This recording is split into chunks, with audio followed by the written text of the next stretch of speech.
বাঙালি হিন্দু সুরক্ষা সমিতির ব্যারাকপুর জেলার ডাকে বাংলাদেশ ইস্যুতে প্রতিবাদী মিছিল আয়োজিত হলো। হাজিনগর ছাইগাদা ময়দান থেকে নৈহাটি স্টেশন পর্যন্ত মিছিল করা হয়।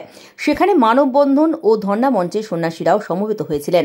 বঙ্গীয় হিন্দু সুরক্ষা সমিতির ব্যারাকপুর জেলার তরফে এদিন প্রতিবাদ মিছিল করা হয়। ভাটপাড়া মোড় থেকে শুরু হয় নৈহাটি স্টেশন পর্যন্ত যায় সেই মিছিল। সেখানে মানববন্ধন ও ধর্ণা মঞ্চে তারা সামিল হন। ভিটে মাটি ছেড়ে মানুষ পালিয়ে আসতে বাধ্য হচ্ছে, খুন করে দেওয়া হচ্ছে।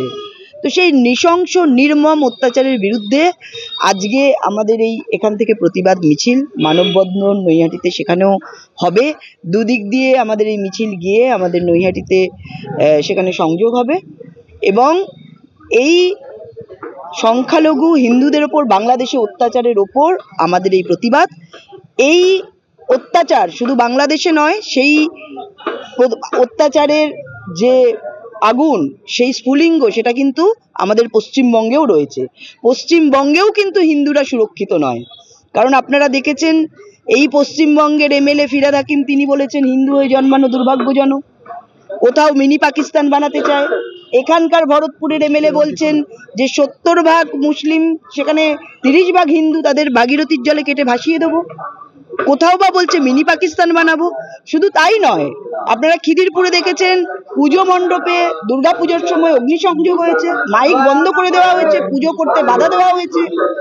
মুর্শিদাবাদে সরস্বতী পুজো করতে দেওয়া হয় না, সেখানে শঙ্খ বাজানো যায় না।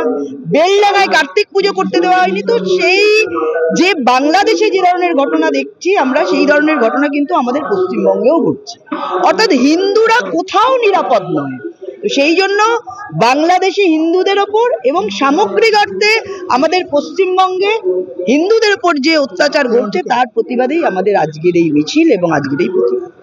কালকে মমতা বন্দ্যোপাধ্যায় বলেছেন যে আমরা কি ললিপপ জুস বোতল এখানে বসে বিধানসভায় বলেছেন। তাহলে সিদ্দিকুল্লাহ বা অন্যান্য যারা বলছেন ইউনিট সরকার ঠিক করছে, তাদের বিরুদ্ধে ব্যবস্থা নিই, মন্ত্রিসভা থেকে তাদেরকে বের করে দিই। লালিত পাপ যদি নাই চষে, তাহলে প্রথম পদক্ষেপ তার মন্ত্রিসভা থেকেই গ্রহণ করুক। সেটা তো কই করছেন না।